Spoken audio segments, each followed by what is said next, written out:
न सतो विद्यते भावो न भावो विद्यते सतः उभयोरपि दृष्टोन्तः त्वन्योस्तत्वदर्शिभिः।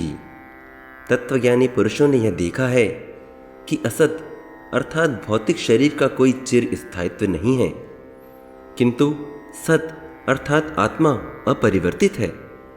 असत और सत यह दो शब्द हैं तथा तत्व को जानने वाले महापुरुषों द्वारा उन दोनों का विवेचन करके यह निश्चित किया गया है कि जिस वस्तु का परिवर्तन और नाश होता है वह सदा नहीं रहती, वह असत है। अर्थात असत वस्तु का विद्यमान रहना संभव नहीं, और जिसका परिवर्तन और नाश किसी भी अवस्था में किसी भी निमित्त से नहीं होता, जो सदा विद्यमान रहती है, वह सत है।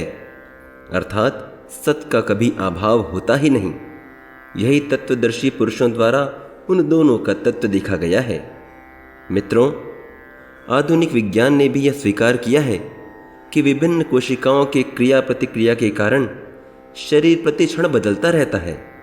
सुख और दुख जैसे अलग अलग भाव भी इसके परिवर्तन के कारण बनते ही रहते हैं, तथा शरीर और मन में निरंतर परिवर्तन होने के बाद भी आत्मा स्थायी ही रहती है।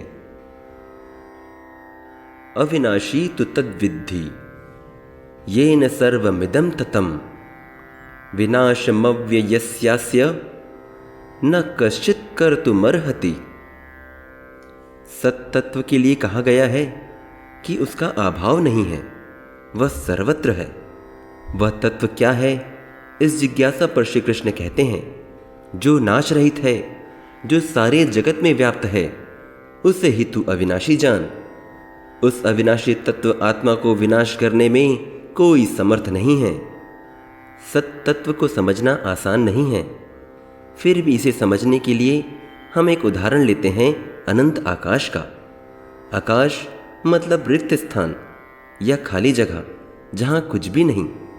चाहे उसमें आप गोली चला लें, पानी फेंक दें, आग लगाने की कोशिश कर लें, पर उस आकाश पर, उस रिक्त स्थान पर आपके कार्यों का कोई भी प्रभाव नहीं पड़ता।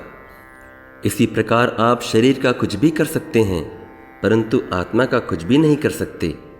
और जिस प्रकार आकाश सर्वत्र व्याप्त है, उसी प्रकार आत्मा है, जो परमात्मा का ही अंश है, जो सर्वत्र व्याप्त है। आत्मा परमात्मा का अत्यंत सूक्ष्म अंश है, इसलिए इसे अणु आत्मा शब्द से परिलक्षित किया जा सकता है।